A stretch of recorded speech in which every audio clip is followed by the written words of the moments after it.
Evolusi perkhidmatan bas awam di Kuantan.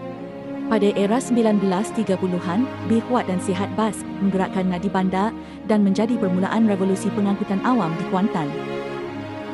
Kuantan Town Service seterusnya hadir pada era 1950-an menyokong perkhidmatan pengangkutan awam di Kuantan. Era baharu bermula dengan kemunculan Sen Heng pada 1990-an yang terus memperluaskan jaringan perjalanan. Pada tahun 2012, Rapid Kuantan pula tiba dengan memperkenalkan sistem yang moden dan efisien. Bas.my memulakan perkhidmatan pada tahun 2025 sebagai perkhidmatan pengangkutan awam yang bersepadu, inklusif dan mampan. Kajian ini dijalankan bagi mengatasi kadar penggunaan pengangkutan awam yang rendah di daerah Kuantan. Kepentingan kajian: yang pertama, bagi menyelaras keperluan kemudahan pengangkutan awam. Yang kedua, menilai keberkesanan sistem bas henti-henti sedia ada. Yang ketiga, bagi mencadangkan penambahbaikan secara menyeluruh. Dan yang terakhir, bagi menjadi rujukan utama kepada agensi berkepentingan. Kawasan ini merangkumi 296,000 hektar, iaitu 8% daripada keseluruhan negeri Pahang.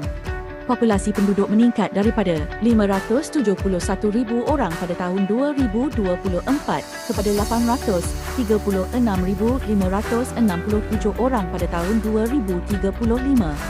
Pusat pertempatan utama termasuk Bandar Kuantan dan Bandar Gambang. Perkhidmatan bas awam disediakan dengan 55 unit bas melalui 16 laluan utama. Menjelang 2050, Pahang menyasarkan 30% penggunaan pengangkutan awam langkah ke arah mobiliti hijau dan lestari. Namun di Kuantan hari ini, realitinya masih jauh berbeza. Sebanyak 95% perjalanan dilakukan menggunakan kenderaan persendirian, manakala pengangkutan awam hanya menyumbang sekitar 5% sahaja. 6 dari 8 kriteria dinilai baik, namun papan maklumat dan kemudahan sokongan memerlukan penambahbaikan. Sebanyak 60% penumpang berpuas hati dengan ketepatan jadual bas, manakala sebanyak 65% berpuas hati dengan kekerapan perjalanan bas. Laluan dengan bilangan penumpang tertinggi di Kuantan ialah hentian Bandar Kuantan ke Gambang sebanyak 242,000 orang setahun. Laluan kurang permintaan, hentian Bandar Kuantan ke Indra Mahkota sebanyak 13,000 orang setahun. Keadaan semasa pengangkutan awam di Kuantan: yang pertama, liputan laluan bas yang tidak menyeluruh.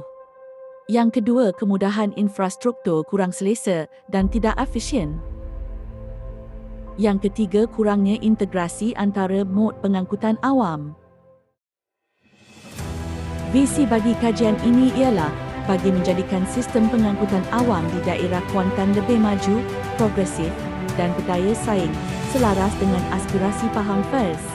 Bagi merealisasikan Pahang First melalui sistem pengangkutan awam di Kuantan, terdapat 5 strategi, 16 tindakan pelaksanaan dan 22 cadangan. Strategi pertama, memperluaskan tahap liputan perkhidmatan bas awam di seluruh daerah Kuantan melibatkan 1 tindakan pelaksanaan dan 3 cadangan, dengan fokus utama kepada pelaksanaan projek laluan bas baharu serta pengenalan projek bas elektrik. Strategi 2, mempertingkatkan ketepatan masa dan kekerapan perjalanan merangkumi 4 tindakan pelaksanaan dan 5 cadangan, dengan penekanan utama kepada program pengukuhan kekerapan perjalanan dan penyediaan jadual bas yang lebih terancang. Strategi 3, memperkukuhkan kemudahan infrastruktur sokongan perkhidmatan bas awam agar mesra pengguna melibatkan 4 tindakan pelaksanaan dan 5 cadangan, termasuk projek terminal bas bersepadu merangkumi tempat letak kenderaan berpusat, projek menaik taraf perhentian bas serta pembangunan sistem aplikasi digital untuk pengguna. Strategi 4, mengintegrasikan perkhidmatan bas awam dengan mod pengangkutan awam lain merangkumi 2 tindakan pelaksanaan dan 2 cadangan. Strategi 5, penyelarasan dasar dan strategi di peringkat negeri dan tempatan yang berkesan melibatkan 5 tindakan pelaksanaan dan 7 cadangan. Kini masa untuk perubahan. Maju progresif dan berdaya saing.